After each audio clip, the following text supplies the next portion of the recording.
কি রে, কিছু ভাবলি? কতবার বলছি যাওয়ার কথা, কিছু বলছিস না তুই। কি রে, তাহলে কিছু কথা বলছিস না কেন? তোকে একটা প্রশ্ন করতে পারি? হ্যাঁ বল। তোর স্টুডেন্ট ওই মেয়েটা তিয়াশা, ও কোনোদিনও তোর কাছে আসেনি? মানে ফিজিক্যালি তোদের মধ্যে কোনো কিছু হয়নি? না, সেরকম কিছু হলে আমি তোকে বলতাম। ভালোই মিথ্যে কথা বলা শিখেছিস। তো তিয়াশা এসেছিল। কি বলছিস? তুই আমাকে কিচ্ছু বললি না, দিনের পর দিন মিথ্যে কথা বলে গেছিস নিশান। এই তোর আমার প্রতি ভালোবাসা? কিরে উত্তর দে। ওই দেখ দেখ দেখ, ওখানে দিনের পর দিন বসে আমি তোর জন্য অপেক্ষা করতাম, দেখ। আর তুই বাইরে ফুর্তি করতিস, তুই বাইরে ফুর্তি করতিস।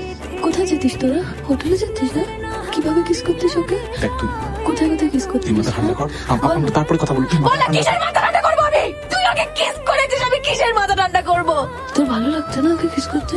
তাই জন্য আমাকে মিথ্যে কথা বলতিস না? না তুই ওকে যেখানে যেখানে ছুঁড়ছিস সব জায়গায় ছুঁড়ে যা, ওই হাত দিয়ে আমাকে ছুঁবি না। ইউ কিসার।